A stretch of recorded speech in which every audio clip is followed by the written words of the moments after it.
Qu'est-ce que la justice économique ? La justice économique part de l'idée que l'économie doit être au service des gens et de la vie et non l'inverse. Le peuple grec, dans l'Antiquité, utilisait le terme oikonomia pour dire gérer la maisonnée, tenir maison. De là vient notre mot économie. Est-ce que notre maisonnée mondiale est gérée de façon équitable ? Malheureusement, non. Aujourd'hui, 2150 multimilliardaires ont une fortune plus grande que 4,6 milliards de personnes réunies. Pourtant, nous avons les connaissances et les moyens d'assurer une vie digne à tous les êtres humains. Pile ou face, ce sont les deux côtés de notre économie mondiale.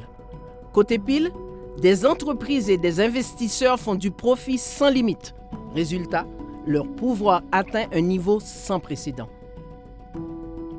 Une compagnie peut accaparer les ressources naturelles, transférer sa production dans des pays où la main-d'œuvre est la moins chère et déplacer ses bénéfices d'un pays à l'autre pour éviter de payer l'impôt. 40% de la richesse mondiale passe par les paradis fiscaux.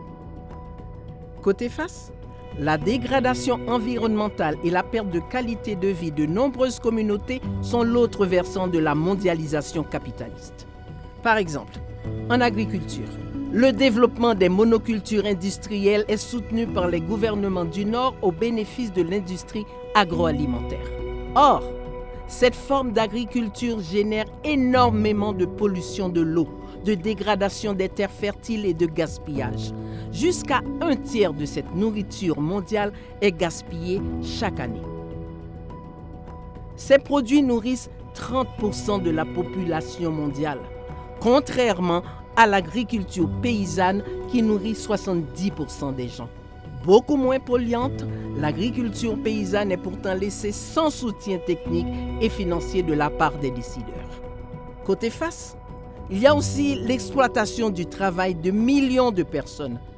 En 2021, près de 28 millions de personnes étaient forcées de travailler contre leur gré, dont 3,3 millions d'enfants.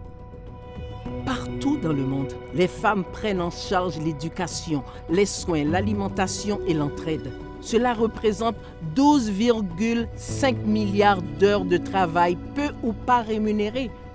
Les femmes sont majoritaires dans les secteurs où les salaires sont bas et les conditions de travail abusives. Pour inverser les choses, partout dans le monde, des luttes et des alternatives sont mises de l'avant par diverses communautés. Dans les usines, il faut écouter la voix des travailleurs, surtout celle des travailleuses, et respecter leur droit à former des syndicats et à négocier collectivement.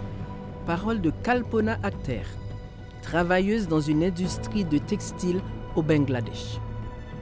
Nos poulets ici sont moins chers qu'ailleurs, alors les marchands réalisent plus de bénéfices, ce qui leur permet de scolariser leurs enfants. Tout le monde y trouve son compte. Parole de Adonis Medjine, Bon Poule, éleveuse de poulets dans une entreprise d'économie sociale en Haïti. Pour nos communautés, il s'agit clairement d'un accaparement de nos terres qui se poursuit. Ils ont choisi d'occulter nos vies et notre résistance, mais on ne nous réduira pas au silence. Parole de Adonis Eladji Sambassao, du collectif pour la défense d'une Djaël au Sénégal. Il y a donc plusieurs façons d'agir et d'être solidaire afin de construire une économie qui protège, nourrit et apporte du bien-être à la vie. Pour que tout le monde y trouve son compte, s'informer et agir.